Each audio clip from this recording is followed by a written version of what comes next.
Hola compañeros, ¿cómo estáis? Vamos a ver si ahora que ya nos hemos instalado y la mudanza ya se ha completado y entonces estamos en la nueva casa ya un poco más cómodos y confortables, pues puedo dedicaros unas palabras al caer la noche con la primera cerveza del día para hablar de, bueno, los temas que van surgiendo de la actualidad o de mis proyectos, los viajes, en fin, lo que ya sabéis, ¿no? El Confinablog, en versión al Confinablog, vamos, o al toque de queda blog. Porque lo que sí que parece es que van a establecer el toque de queda. Menos mal que yo ya tengo 52 palos y a mí ya poco me importa lo de salir por la noche, pero hay gente a la que no le va a hacer ninguna gracia, ¿no? Supongo que para eso tendrán, digamos, la precaución de declarar el estado de alarma otra vez, porque si no es una restricción de los derechos fundamentales bastante heavy, que como no tenga un referendo legal, pues van a tirar abajo los jueces. Y de los jueces quería hablaros, porque se ha hablado bastante últimamente de este asunto con la propuesta de reforma que presentó, digamos, el Congreso, ¿no? Los grupos que apoyaban al gobierno, porque no lo quería presentar el propio gobierno, como una triquiñuela, ¿no? Para colar la reforma sin informe del Consejo de Estado. Y parece que ahora se ha detenido el asunto como consecuencia, bueno, por una parte del tirón de orejas por parte del Consejo de Europa y de la Comisión Europea, y bueno, pues por el revuelo que se ha montado en España, tanto entre los jueces como, bueno, pues a la oposición no se le hace ni puto caso, o sea, es una forma de digamos, coaccionar a la oposición para que accedieran a la renovación de los cargos, ¿no? Bueno, eso es lo que más o menos ha salido ahí y me gustaría comentaros algunas cosas porque, como ya sabéis, yo siempre os digo que respecto a las informaciones que recibimos casi siempre aplicamos un sesgo, ¿no? Existe un sesgo en las informaciones y existe un sesgo en la recepción de la información. Tendemos a creer y aceptar aquellas informaciones que coinciden con nuestros postulados previos de carácter ideológico. Entonces, esto creo que es un claro ejemplo, ¿no? O sea, yo no me voy a pronunciar sobre si me parece que la reforma esté bien o me parece que la reforma esté mal. Yo lo que quiero hacer es plantearos una pregunta, ¿no? O sea, proponernos un juego y que seáis honestos en ello, ¿no? Si esta propuesta, ¿no?, de rebajar las mayorías necesarias de 3/5 del Congreso de los Diputados para elegir a los miembros del Consejo General del Poder Judicial, que son los que luego eligen al presidente del Consejo, al presidente del Consejo, ¿no? Pero es que ese presidente del Consejo, que eligen entre los vocales, que son 20 vocales, es después el presidente del Tribunal Supremo, y el Consejo es el que realiza el nombramiento de los magistrados que se encargan de cubrir las vacantes tanto en el Tribunal Supremo como en los Tribunales Superiores de Justicia. Es decir, el Consejo realiza unas funciones de cooptación de los jueces que van a ocupar las magistraturas más importantes del país, ¿no? Con lo cual tiene una importancia fundamental. Bueno, pues seamos honestos con nosotros mismos y planteémonos que el partido, el que sea, el que consideremos más contrario a nuestros postulados ideológicos, fuera el que promoviera desde el poder una reforma de la ley orgánica que permitiera rebajar ad hoc, ¿no?, las mayorías necesarias para la elección de los miembros del Consejo. Yo creo que es algo que deberíamos preguntarnos todos, es decir, o sea, la reforma está bien o está mal en función de quién la haga. Yo creo que ese es el sesgo. Es decir, si nosotros estamos conformes con que se rebajen las mayorías independientemente de qué partido la proponga, porque esta mayoría puede cambiar en el futuro, entonces ahora mismo hay una mayoría que apoya un gobierno, digamos, de izquierdas, ¿no? Pero es que esa mayoría podría cambiar y utilizarse por parte de un gobierno de derechas para cambiar radicalmente la composición del Consejo. Entonces, esa es la pregunta, ¿no?, que deberíamos respondernos honestamente. Es decir, si lo hacen los contrarios, ¿me parecería esto bien? ¿O esto me parece bien porque lo hacen los míos? Entonces, a mí, mi opinión personal, esto ya es mi opinión personal, ¿no?, aparte de la que ya he respondido cualquiera. Quien quiere que hiciera esta reforma, me parece que está mal. O sea, Pero no es porque sean unos u otros, me daría igual quien la propusiera, porque de hecho es que lo que me parece mal es el actual sistema de elección por parte del Congreso de los Diputados de los miembros del Consejo, porque eso no se concilia con la independencia judicial. Otra cosa es que consideramos que la independencia judicial es una rémora del pasado que conviene suprimir, es decir, que directamente el poder judicial sea una correa del poder ejecutivo. Pero eso, digamos, entra ya dentro de la categoría del totalitarismo, así de claro, porque hasta ahora las democracias occidentales se han basado en una teoría política, en una construcción doctrinal y constitucional que articulaba tres poderes y una de las piezas esenciales era la independencia del poder judicial. Mientras mantengamos la vigencia de las democracias occidentales y del parlamentarismo moderno, a no ser que ya queramos un parlamentarismo postmoderno en el cual la independencia judicial sea simplemente una antigualla, ¿no? Porque, bueno, hay gente que lo piensa así, que los jueces en realidad deberían obedecer lo que dice el gobierno. Y el gobierno obedece a la voluntad popular, y la voluntad popular se puede expresar o bien en las urnas o se puede expresar a través de un demiurgo que conoce bien qué es lo que quiere el pueblo, que es lo que pasa, por ejemplo, en los países dictatoriales, donde no hay elecciones o estas elecciones son solamente para elegir la lista que ya previamente te han cocinado y solamente hay un partido. Bueno, en fin, ya conocemos todos de qué se trata este sistema. Entonces, si nosotros sostenemos la necesidad de una independencia judicial, el sistema que tenemos en España no funciona, no es un sistema bueno, pero este sistema se construyó con una reforma, porque la Constitución española lo que preveía era que más de la mitad de los miembros del Consejo General del Poder Judicial se eligieran entre jueces y magistrados. En realidad, no decía que se eligieran por los jueces y magistrados, sino que se eligieran entre los jueces y magistrados. Pero es que eso estaba copiado directamente de la Constitución italiana, donde la Constitución italiana lo que establece es que más de la mitad del Consejo de su Poder Judicial se ha elegido por los propios jueces. Esto no te garantiza que sea un sistema democrático, esto lo que te garantiza es que es un sistema independiente, porque si los jueces son elegidos por los jueces, entonces ahí no se puede meter el poder político, pues entonces lo que te garantizas es que los jueces son independientes, porque lo que garantiza la independencia de un juez no es su buen corazón, ¿no? Ni que haya estudiado muchas normas en la oposición, ¿no? Lo que garantiza la independencia de un juez es saber que no puede ser removido por el poder y que no puede ser objeto ni de ascensos ni de digamos, de fenestraciones en la carrera como consecuencia de enfrentarte al poder político. Por eso en Italia se pudo hacerlo de manos limpias y por eso se pudo ir contra la mafia, porque la Italia tendrá enormes defectos, pero la independencia judicial está garantizada.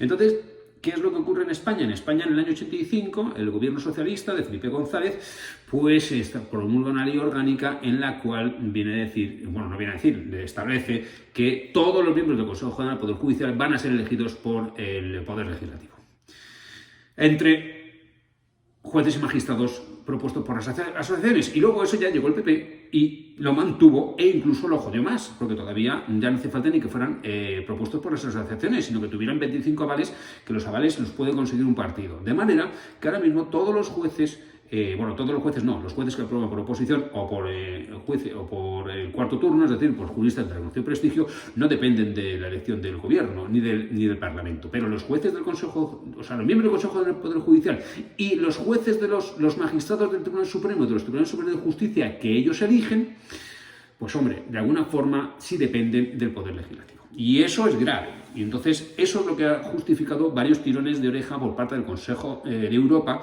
que el Consejo de Europa no es una institución de la Unión Europea, es el Consejo de Europa tiene su propio tratado. Por ejemplo, Turquía es miembro del Consejo de Europa y el Consejo de Europa es el que a través del Tribunal de Derechos Humanos de Estrasburgo falla en contra de los estados que incumplen el tratado, ¿no?, de derechos humanos que regula el Consejo de Europa. Y España ha recibido algunas sanciones, no más que otros países, bastantes menos, pero sin embargo sí que ha recibido un tirón de orejas porque el Consejo de Europa lo que recomienda es que el Consejo General de cada Poder Judicial sea elegido al menos el 50% por los propios jueces. Y esto es un presupuesto básico. ¿Por qué no lo hicieron así los socialistas en el año 85? Bueno, pues porque entonces en el año 85 la magistratura estaba básicamente provista de jueces conservadores, porque, bueno, muchos venían de la época de Franco, y porque al final el sesgo ideológico que tienen quien ha estudiado Derecho y se han pegado una empollada, una oposición brutal, pues suele ser gente de clase media alta o que tradicionalmente tienden a la oposición y bueno, son como sagas familiares y bueno, pues hombre, sí que hay un cierto sesgo ideológico escorado hacia la derecha, pero eso ha ido cambiando en los últimos años y por tanto ahora digamos que la Asociación Profesional de la Magistratura, que es la mayoritaria, pues sí que tiene un sesgo ideológico de derechas, pero ya hay muchísimos jueces que no lo son. Y entonces ya no tendría ese sentido que en su momento tuvo el meter mano directamente el Poder Legislativo dentro del Poder Judicial para evitar que se escorase demasiado a la derecha. Ahora mismo se supone que somos una democracia moderna avanzada y sería conveniente que se volviese o que se estableciese por fin un sistema que garantice la independencia de los jueces. Por ejemplo, ya que tanto se denosta a Trump y ha habido tanta batalla ahora con respecto a los nombramientos que ha hecho para el Tribunal Supremo, es decir, convendría saber cómo es el nombramiento de los jueces en el Tribunal Supremo de los Estados Unidos. Los jueces del Tribunal Supremo los propone el presidente y los refrenda el Senado. Pero cuando se llega a ser juez del Tribunal Supremo, estás allí hasta que te mueres. Es decir, estás allí hasta que te mueres. Eres inamovible. Hasta que te mueres o renuncias. Y eso ha garantizado una independencia brutal de los jueces del Tribunal Supremo. Jueces nombrados por presidentes conservadores han propuesto fallos completamente revolucionarios y progresistas, contradiciendo al hipotético nombramiento o al hipotético, la hipotética tutela, porque si se nombran jueces, los demócratas nombran jueces progresistas o jueces más de izquierdas y los conservadores jueces en teoría más de derechas. Pero sin embargo, una vez que te nombran, como eres absolutamente independiente y nadie te puede mover de ahí, después fallas como quieres, es decir, sin tutela ni independencia ninguna. Y eso es algo que en España no está sucediendo. Entonces, ¿qué es lo que sucede? Que confundimos muchas veces, yo creo, que lo que es la ideología con la subordinación partidocrática. Es decir, porque los jueces tienen que interpretar las normas con arreglo a su criterio y a una serie de, bueno, pues, a conciencia social, ¿no? Entonces, cada juez interpreta la norma según su buen saber y entender, y ahí es imposible que en algunos casos pues la ideología se trasluzca, ¿no? Pero es que eso también forma parte del desarrollo del derecho. Es decir, el derecho va avanzando a medida que se van reproduciendo fallos judiciales, también influidos por la ideología de los jueces, que a su vez después pueden ser corregidos por otros jueces en instancias superiores, y al final queda un destilado que no es puro, o sea, que no es perfecto, que son la jurisprudencia, pero bueno, joder, que se va adaptando a los tiempos, ¿no?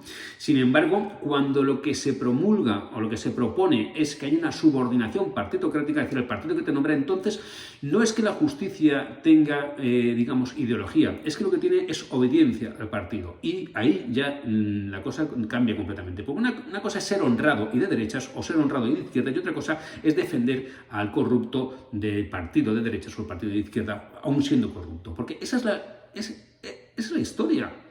Eso decía, pues yo creo que lo decía Julián Guita, que prefería a uno de extrema derechas antes que a uno de izquierdas que fuera un corrupto. Uno de derechas honrado que a un corrupto que fuera de izquierdas. Porque, en definitiva, cuando los jueces tienen que respaldar o se les pide que respalden lo que hacen los partidos políticos no funcionan por la ideología. La ideología en España para el partido político es una mera excusa. Es decir, son maquinarias electorales que tratan de ganar votos para conseguir pasta del presupuesto. Y, bueno, pues enfangados están todos.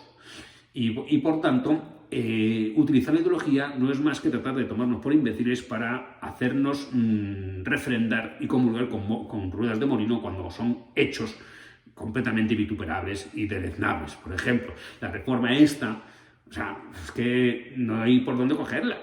Pero es que la hagan unos, la hagan otros. Esto es así, porque lo que hay que... Si aceptamos que vivimos en un Estado democrático, joder, tenemos que buscar la mayor independencia de los jueces, porque a los funcionarios, yo lo soy, se les garantiza la independencia pagándoles bien y haciéndolos intocables. Esa es la cuestión. Es decir, yo he viajado por todo el mundo y he conocido perfectamente los funcionarios que son corruptos de los funcionarios que no son corruptos. Y los funcionarios que no son corruptos, que los hay muchísimos, en España tenemos funcionarios de base, la policía no es corrupta, mientras que en otros países es completamente corrupta. A los funcionarios se les garantiza, o por lo menos se estimula su incorruptibilidad pagándoles bien. Eso es lo primero. Y después protegiéndolos frente a las injerencias del poder político y estableciendo las normas claras por las cuales se tengan que someter y, sobre todo, si la hacen, que la paguen. Entonces, eso te garantiza un cuerpo funcionarial limpio. Entonces, con la judicatura, pues pasa lo mismo. Hay que pagar bien a los jueces y, sobre todo, hay que proteger su independencia. Esto hay que hacerlo, mande quien mande, y como os digo, esto lo hicieron la ley orgánica que metía de hoz y coz a los políticos en el nombramiento de los miembros del Consejo General del Poder Judicial. Lo hicieron los socialistas en el año 85 y después el PP ha mantenido un sistema porque le beneficiaba, porque tenía mayorías absolutas y le permitía nombrar a los miembros del Consejo General del Poder Judicial, así que pringados y enfangados están todos. Y entonces ahora, cuando nos encontramos con esta actitud de bloqueo por parte del Partido Popular, que no quiere, porque perdería cuota de poder, ¿no?, acceder a los nombramientos y a la renovación del Consejo General del Poder Judicial, del Tribunal Constitucional, etcétera, etcétera, pues entonces, ¿qué se podría hacer? Modificar la ley, sí, de acuerdo, pero para permitir que sean los jueces quienes elijan a los miembros del Consejo General del Poder Judicial. Si creemos de verdad en esto de la independencia judicial y la separación de poderes. Ahora bien, si no creemos en ella, entonces ya eso es otra cosa. Pero deberíamos decirlo claro, ¿no? O por lo menos que no se nos note tanto. Venga, muchachos, hasta la próxima. Bueno, ¿qué coño?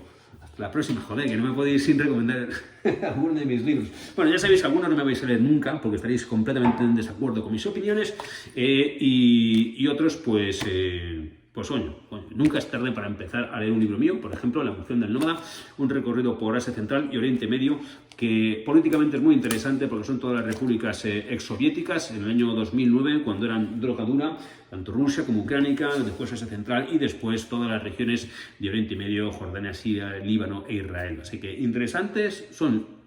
Bueno, otra cosa es que te los quiera leer, ya sabes. Los puedes pedir dedicados en la página web miquelsilvestre.com y hoy nos hemos metido a saco en estos temas que, la verdad, no me viene nada bien, pero en fin, de eso quería hablaros. Venga, hasta otra.